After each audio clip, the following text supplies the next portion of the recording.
Meet Shweta and Rahul. Just 3 years ago, the young couple switched from traveling by train to taking a flight for both business and pleasure. The cheap fares offered by low-cost carriers lure thousands of first-time flyers like them on planes.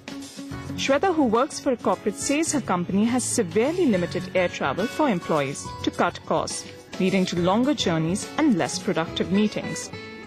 For some of my office meetings where I'm working currently, we need to go to Bombay quite often.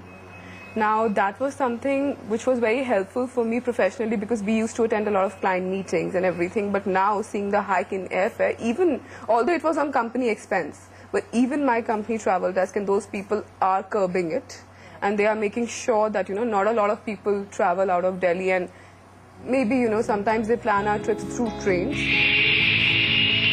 This is not good news for India's aviation industry, which was hoping for a massive expansion on the back of an economic boom. Earlier this year, government-run oil companies hiked the prices of aviation fuel by a whopping 18.5%.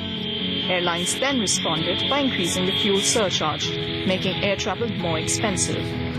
This has resulted in what is being called as the Great Return of the Indian Railways.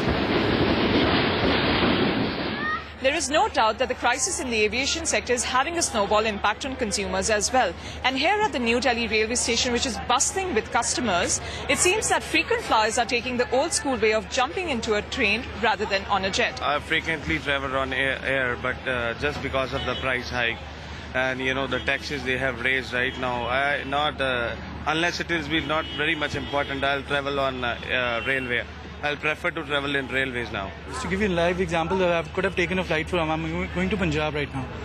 So I could have taken a flight to Amritsar because it's costed somewhere close to $1,500 at that time. But it costs somewhere now $3,000 now. So I'm boarding a train just to save money on that. As in only if it's very urgent, we'll prefer the flight. Otherwise, it's not like it's remained a preferred way of traveling anymore. Inflation soaring into double digits has hit the aviation industry the most. And with more passengers preferring trains, the industry needs to revamp its strategies to stay afloat. In New Delhi, Prerna Suri for NDTV.